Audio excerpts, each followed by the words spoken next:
Assalamualaikum Sobat Ila, ketemu lagi dengan saya di Ila Normi Channel. Dari orang yang mengaku bisa menggandakan uang, habaib yang bercerita tentang leluhurnya Mi'raj 70 kali dalam sehari. Seorang kiai yang mempunyai pesantren yang mengaku bisa berbahasa Suryani, bisa berbicara dengan semut, bahkan menjadi pintu gawang neraka. Sampai juga ada seorang Gus yang mengaku sakti bisa menyembuhkan berbagai macam penyakit yang nama belakangnya ada jadabnya. Dari orang-orang tersebut muncul sebuah pertanyaan. Kenapa sebagian besar masyarakat kita masih sangat gampang sekali dengan orang-orang seperti yang saya sebutkan di atas ini? Apakah ini murni sebuah kepercayaan saja atau ada faktor sosial yang membuat kita mudah tertipu dengan orang-orang ini? Oke Sobat Ilah, mari kita kupas.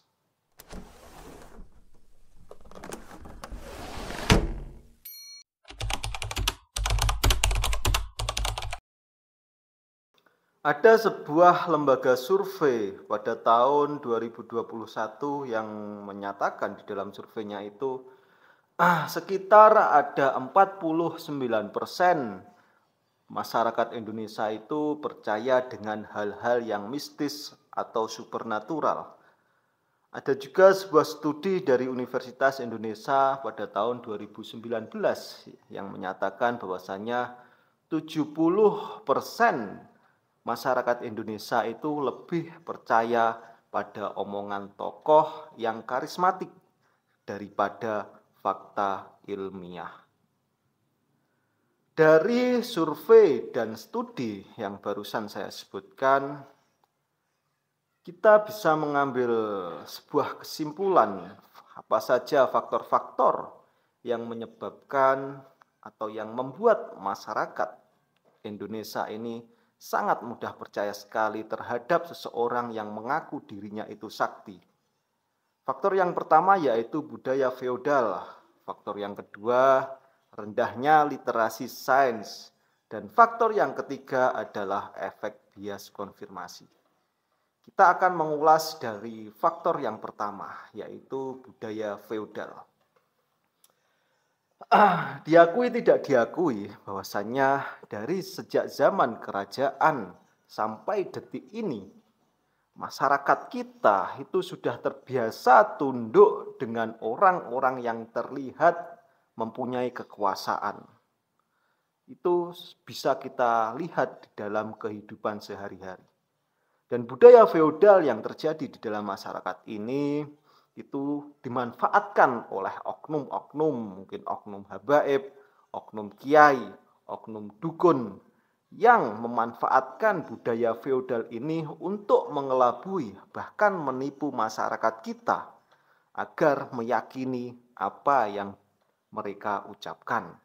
Misalkan ada seorang yang mengaku habaib yang bahwasanya bercerita tentang leluhurnya bisa Mi'raj 70 kali dalam sehari. Nah, dengan dia habaib itu membawa cerita atau membawa cerita kerangka dalam ceritanya itu bahwasanya dirinya itu adalah keturunan dari nabi. Dengan masyarakat kita yang berbudaya feodal, maka serta-merta masyarakat kita percaya dengan omongan habaib tersebut tanpa mempertanyakan apakah yang diceritakan oleh oknum habaib itu betul sesuai dengan kenyataan atau tidak. Ada juga seorang oknum kiai yang mempunyai pondok pesantren. Beliau juga mengaku bisa berbahasa Suryani. Beliau juga mengaku bisa berbicara dengan semut. Beliau ini juga mengaku menjadi pintu gawang neraka. Lah, dengan memanfaatkan gelar kiainya tersebut untuk mengelabui orang sebagian besar masyarakat kita yang masih banyak menganut budaya feodal ini, tentunya masyarakat kita mudah percaya ketika yang bercerita, ketika yang menyatakan itu mengaku dirinya sebagai seorang kiai atau seseorang yang mempunyai pondok pesantren. Faktor yang kedua yaitu rendahnya literasi tentang sains. Ada sebuah data yang pernah dikemukakan oleh UNESCO pada tahun 2020 yang menyatakan bahwasannya tingkat literasi masyarakat Indonesia itu berada di peringkat 62 dari 70 negara.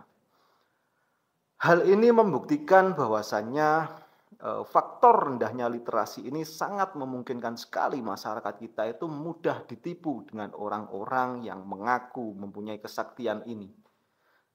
Karena tanpa kita mengkonfirmasi, tanpa kita mempunyai bekal ilmu untuk mengkonfirmasi apakah yang dinyatakan, apakah yang diucapkan oleh oknum-oknum habaib, kiai, dukun tadi itu sebuah kebenaran atau tidak. Bukannya kita tidak mau mencari konfirmasi, tetapi karena rendahnya literasi kita tentang sains itu yang menyebabkan bahwasanya masyarakat kita itu mudah atau sangat mudah sekali percaya dengan orang-orang yang mengaku sakti ini. Setelah rendahnya literasi sains di dalam masyarakat kita itu faktor yang ketiga itu yaitu banyak masyarakat kita itu mempunyai efek bias konfirmasi. Maksudnya sebagian besar masyarakat kita itu lebih suka mendengar apa yang ingin mereka percayai saja, bukan apa yang benar. Nah, ketika didukung dengan budaya feodal tadi, masyarakat kita sudah mempercayai semua apa yang diucapkan oleh orang yang mempunyai gelar habaib, kiai, gus, dukun, dan lain-lain dan seterusnya tadi. Dan tidak bisa mengkonfirmasi apakah yang dikatakan oleh para oknum-oknum tersebut adalah sebuah kebenaran karena rendahnya literasi kita. Kemudian ditambah permasalahan lagi bahwasanya masyarakat kita itu mempunyai ciri khas efek bias konfirmasi, yaitu ketika oknum-oknum tadi menyatakan sesuatu yang mungkin di luar logika kita, mungkin di luar akal kita, itu mencari literasi-literasi yang mendukung apa yang diomongkan oleh oknum-oknum yang omongannya itu belum tentu sebuah kebenaran, tapi mencari dasar-dasar yang hanya mendukung perkataan oknum-oknum tersebut tanpa mengesampingkan data-data yang mungkin bisa menyanggah dari apa yang dikatakan para oknum-oknum tersebut. Nah, dari tiga faktor ini kita bisa menyimpulkan bahwasannya memang masyarakat kita ketika budaya feodal terus dikembangkan, rendahnya literasi sains, terus ditambah efek bias konfirmasi yang berada di dalam masyarakat kita ini, tentunya sebagian besar masyarakat kita akan sangat mudah sekali ketika ada seseorang yang bercerita tentang kemampuan-kemampuan di luar logika kita.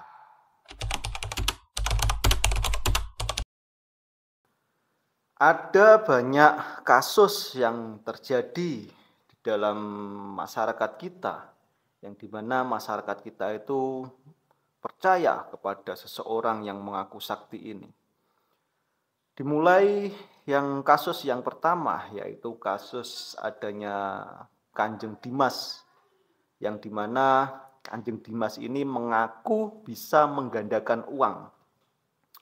Kasus ini terjadi pada tahun 2016, ya taat pribadi namanya, atau Kanjeng Dimas. Dia mengklaim bahwasannya dia ini bisa menggandakan uang dengan kekuatan gaib. Bahkan bukan masyarakat yang kecil atau masyarakat kelas bawah yang terkena tipu daya Kanjeng Dimas ini. Bahkan para pejabat, tokoh masyarakat tertipu dan yang rela menyetor miliaran rupiah pada Kanjeng Dimas untuk digandakan uangnya.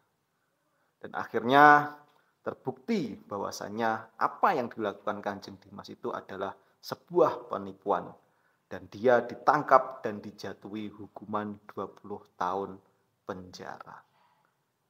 Dan yang paling aneh dalam kasus ini ya itu tadi, masyarakat kita ketika sosok Kanjeng Dimas itu sudah dinyatakan bahwasanya menipu, tapi masih ada yang percaya bahwasanya si Kanjeng Dimas taat pribadi ini masih dipercaya bisa menggandakan uang. Sehingga pada waktu itu ketika Kanjeng Dimas sudah berada di penjara, di padepokannya itu masih ada yang mengharapkan bahwasanya Kanjeng Dimas itu mempunyai kesaktian menggandakan uang tersebut. Tuh. Ada lagi sebuah kasus tentang seorang yang mengaku sebagai kiai. Beliau ini mempunyai sebuah pesantren yang berada di Kabupaten Malang. Ya, Mama Gufron, saya sebutkan Mama Gufron. Di dalam beberapa ceramahnya Mama Gufron itu mengaku bahwasanya si Mama Gufron ini bisa berbahasa Suryani, yang dimana bahasa Suryani itu bahasa yang dimunculkan pada sebelum era kenabian Nabi Muhammad, bahasa-bahasa Ibrani dulu. Dan si Mama Gufron ini juga mengaku bisa berbahasa semut, ngobrol dengan semut. Dan yang paling mencengangkan, Mama Gufron ini juga mengaku bisa menjadi penjaga gawang pintu neraka. Tapi anehnya ketika apa yang dinyatakan Mama Gufron bisa berbahasa Suryani, bisa ngobrol sama semut, itu ada seseorang yang mengcounter pendapat Mama Gufron bahwasanya itu bukan bahasa Suryani, cuma inna makola itu bukan bahasa Suryani. Dan banyak para ahli dalam bahasa Suryani itu mengatakan bahwasanya itu bahasa Suryani. Bukan bahasa Suryani. Tetapi anehnya, para pengikut Mama Gufron ini masih saja percaya bahwasanya apa yang dikatakan Mama Gufron itu merupakan bahasa Suryani dan malah menjustifikasi bahwasanya yang menyanggah pendapat dari Mama Gufron itu tidak mengerti bahasa Suryani. Dan yang paling aneh itu ketika bisa berbicara dengan semut. Terus setelah dikonfirmasi apakah bisa berbicara dengan semut, ternyata menghelak Mama Gufron bahwasanya maksudnya berbicara dengan semut itu kita bisa berbicara dengan Tuhan Yang Maha Esa, video call dengan Tuhan Yang Maha Esa. Lah, hal-hal yang semacam itu masih saja dipercaya dengan masyarakat kita. Tentunya ya karena penyebab pertama tadi, faktor utamanya ya feodal tadi, budaya feodal. Yang dimana Mama Gufron itu mengaku sebagai seorang kiai, mengaku sebagai seorang tokoh, mengaku sebagai cucu dari Syekh Nawawi Banten. Nah, dari situ memanfaatkan budaya feodal yang ada di masyarakat kita, Mama Gufron memunculkan bahwasanya dia keturunan dari seorang yang hebat pada waktu dulu, sehingga dengan budaya feodal yang ada di dalam masyarakat kita percaya, bahkan ketika ada yang mengcounter pendapat Mama Gufron ini, bahkan menghina yang mengcounter ini, bahwasanya mengatakan ilmunya belum nyampe, kopinya kurang kental, bahkan disebut Wahabi dan lain sebagainya. Dan itu sangat konyol sekali, sangat kocak sekali terjadi di masyarakat kita. Selanjutnya ada kasus seseorang yang mengaku sebagai raja dengan menipu masyarakat. Mulai dari kasus pada tahun 2019, ada yang mengaku sebagai raja, yaitu Kraton Agung Sejagat. Ada seorang pasangan di daerah Purworejo yang mengaku sebagai raja dan ratu, yaitu mendirikan sebuah kerajaan baru yang akan menyelamatkan Indonesia dari keterpurukan. Dan seperti biasa, warga juga percaya, bahkan menyumbang uangnya dan tenaga untuk apa? Ya, untuk membangun kerajaan mereka. Tetapi akhirnya terbukti bahwasanya apa yang dimunculkan oleh Keraton Agung Sejagat ini adalah sebuah hoax dan pimpinannya saat ini juga ditangkap. Ada juga kasus Sunda Empire pada tahun 2020, yaitu beliau sudah almarhum yang bernama Bapak Rangga, Lord Rangga. Beliau ini mengklaim bahwasanya dunia itu dikendalikan oleh satu kerajaan yang bernama Sunda Empire, dan mereka, Lord Rangga ini mempunyai akses dana triliunan rupiah, mulai dari dana yang dititipkan Bung Karno di Amerika dan lain sebagainya. Dan seperti biasa juga banyak orang yang mempercayai apa yang dikatakan oleh Lord Rangga ini. Bahkan pengikutnya juga banyak. Bahkan ya ada yang menyerahkan uang, tenaga sebagai biaya keanggotaan. Namun pada akhirnya pemimpinnya Lord Rangga ini ditangkap juga karena penipuan. Yang baru-baru ini ada yang dari Kediri, mungkin baru semingguan. Itu ada yang mengaku Ratu Sejagat. Nah, orang ini juga mengaku seperti, kurang lebihnya seperti Lord Rangga itu, mengaku bahwasanya punya akses dana triliunan untuk membantu Indonesia dari keterpurukan utang. Bahkan wanita yang berasal dari Kediri yang mengaku Ratu Sejagat ini mengaku bahwasanya John Kennedy itu adalah anaknya. Kan ini sebuah kekocakan yang di luar logika kita. Tetapi juga anehnya masyarakat kita itu juga banyak yang mengikuti hal-hal seperti itu. Nah, dari beberapa kasus yang mengaku dengan raja-raja itu bisa dapat disimpulkan bahwasannya faktor budaya feodal yang ada di dalam masyarakat kita itu sangat berpengaruh sekali.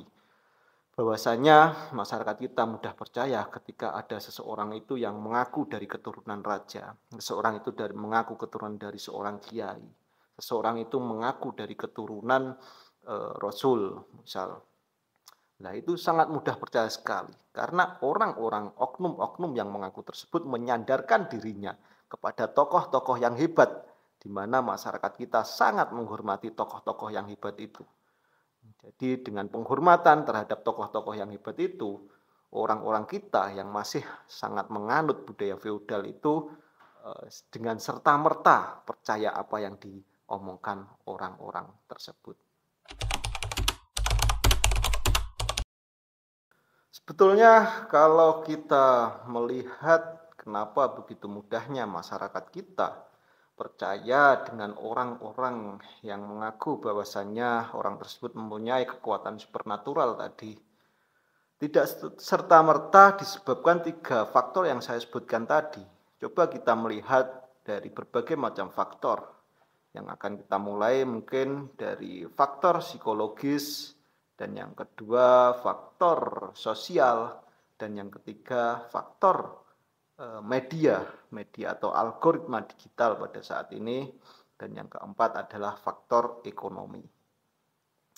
Kita mulai dari faktor psikologis.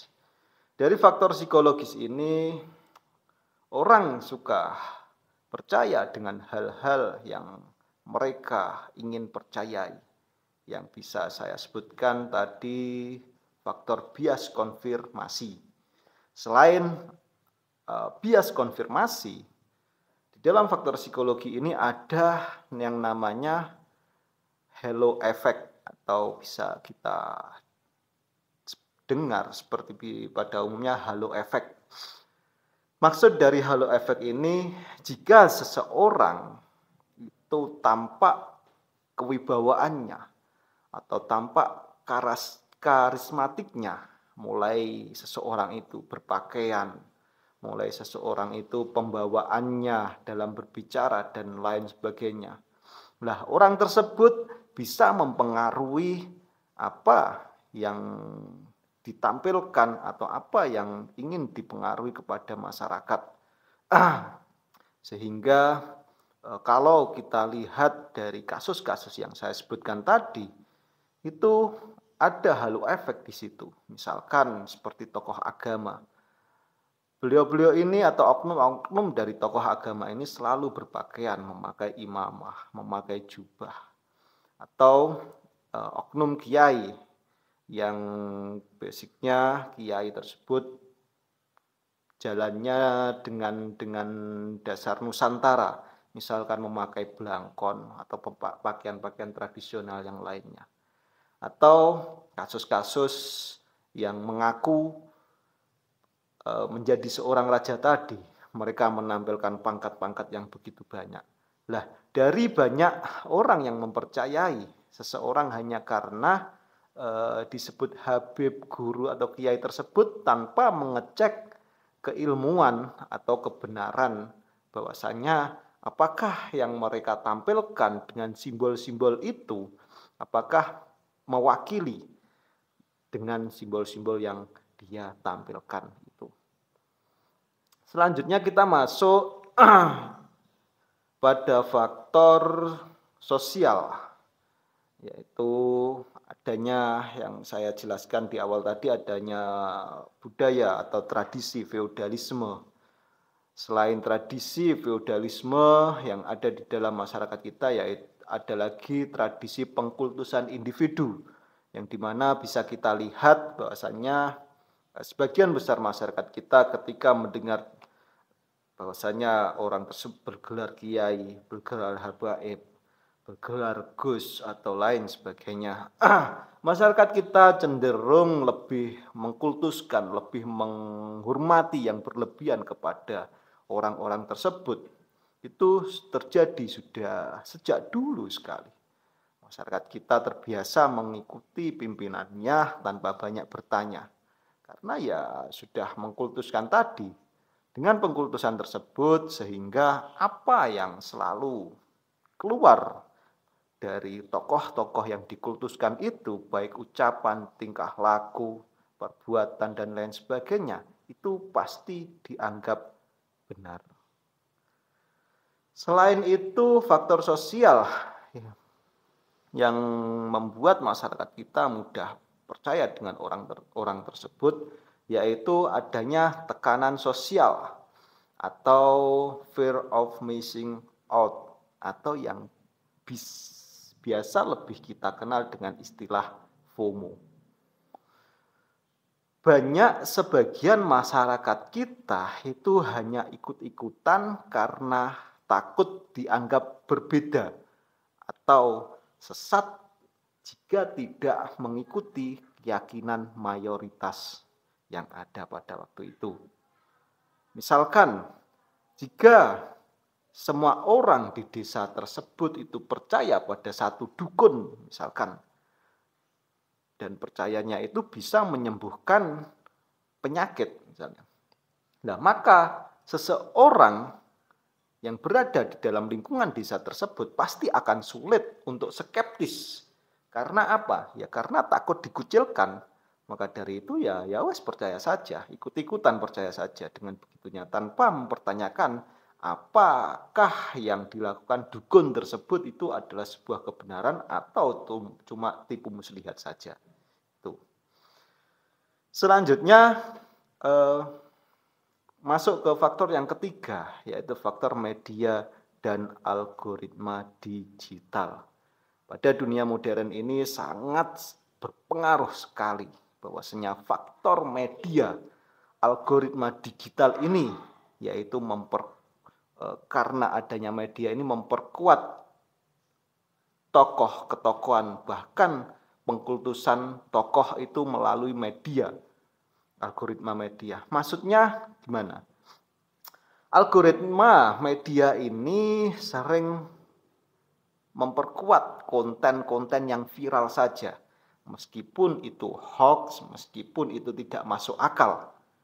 Lah, ketika yang muncul dalam algoritma itu adalah sesuatu yang hoax, sesuatu yang tidak masuk akal, dan itu diulang-ulang sedemikian rupa di dalam media sosial kita, tentunya secara tidak langsung banyak masyarakat yang percaya bahwasanya itu adalah sebuah kebenaran. Karena ya seringnya diulang-ulang itu tadi. Hal ini bisa kita lihat bahwasanya ada salah satu tokoh muda Gus muda yang berasal dari Blitar, sebut saja Gus Ikdam. Beliau ini sebetulnya kalau menurut saya pribadi secara dianggap sebagai penceramah itu sebetulnya kalau standar saya beliau itu belum memiliki klasifikasi yang disebut dengan yang namanya ulama. Karena apa? Karena dengan adanya media, terutama media TikTok, yang selalu menampilkan apa yang dilakukan beliau, mulai ceramahnya yang memberi uang, mulai ceramahnya yang ada sound systemnya yang begitu besar-besar sekali. Lah itu diulang-ulang, masuk algoritma digital sehingga membuat yang namanya Gus Ikdam ini menjadi sosok seorang yang istimewa. Sosok seorang yang seolah-olah mempunyai keilmuan yang tinggi. Membuat yang namanya Gus Ikdam ini seolah-olah seseorang yang tidak tersentuh dengan kesalahan apapun. Sehingga ketika ada yang mengkritisi yang namanya Gus Ikdam ini, maka akan terjadi penyerangan-penyerangan. Mungkin kalau video ini sampai terdengar pada pengikut beliau, mungkin ya akan diserang sedemikian rupa bahwasanya katanya kurang mengerti apa yang dimaksudkan Gus Ikdam, ilmu saya belum nyampe dan lain sebagainya.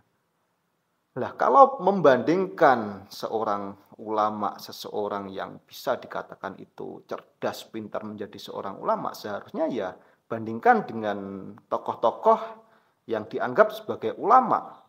Bandingkan seperti dengan Gus Bahak misal, bandingkan dengan Gus Sabrang misal. Lah, ketika dibandingkan dengan dua tokoh itu saja, menurut saya pribadi masih tertinggal sangat jauh sekali. Dan bahkan cenderung bisa dikatakan bahwasanya Gus Ikdam itu adalah seorang ulama. Apalagi baru-baru ini yang viral ada pengajiannya yang dimana di dalam pengajiannya itu ada live DJ-nya. Itu adalah sebuah kekonyolan menurut saya. Selain itu, media ini juga sangat media mainstream ini sangat berpengaruh sekali karena ya tokoh-tokoh yang dianggap kontroversi ini bahkan biasanya diundang di dalam TV atau podcast-podcast yang besar. Sehingga seolah-olah tokoh yang kontroversial ini mendapatkan legitimasi di mata masyarakat. Seperti dulu kasusnya, ya berasal dari Blitar lagi, yaitu Samsudin Jadab itu. Nah, sebetulnya terkenalnya Samsudin Jadab itu ya karena media di framing seolah-olah Samsudin itu benar-benar mempunyai keilmuan yang sedemikian rupa. Tetapi ketika pesulap merah masuk, ternyata apa yang dilakukan Samsudin itu hanya sebuah trik dan penipuan. Itu adalah sebuah fakta. Selanjutnya kita masuk ya faktor yang nomor 4, yaitu faktor ekonomi. Ini sangat bisa kita lihat.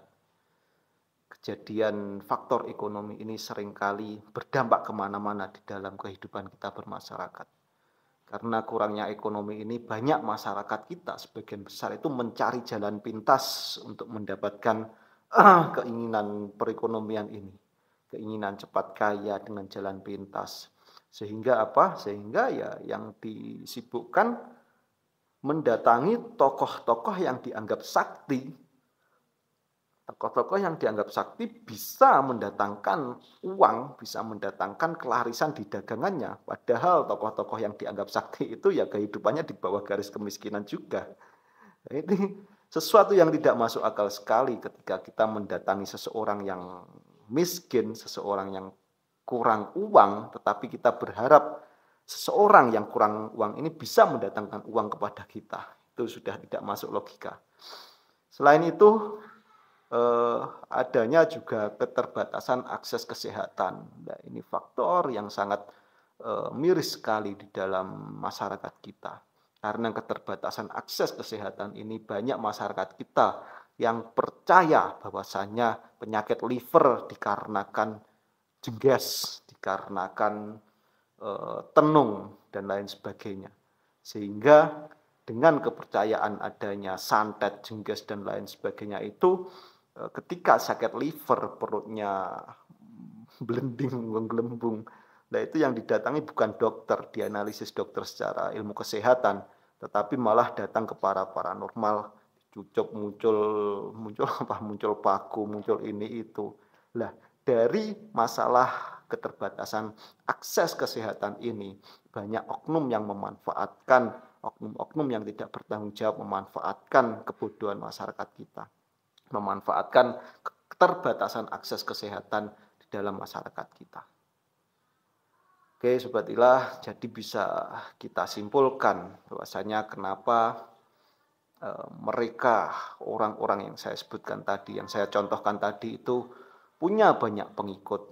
Ya karena orang-orang atau oknum-oknum yang saya sebutkan tadi memanfaatkan kelemahan masyarakat kita dari psikologis, dari budaya, dari ekonomi bahkan teknologi untuk apa? Untuk membangun citra seseorang tersebut menjadi orang hebat. Jadi lain kali kalau ada orang yang mengaku sakti, kalau ada orang yang mengaku dirinya hebat dan pengakuan tersebut tidak masuk akal di dalam pikiran kita, jangan langsung percaya. Pakai logika dulu, cari fakta dan jangan mau ditipu. Oke Sobat Ilah, terima kasih sudah menyimak. Assalamualaikum warahmatullahi wabarakatuh.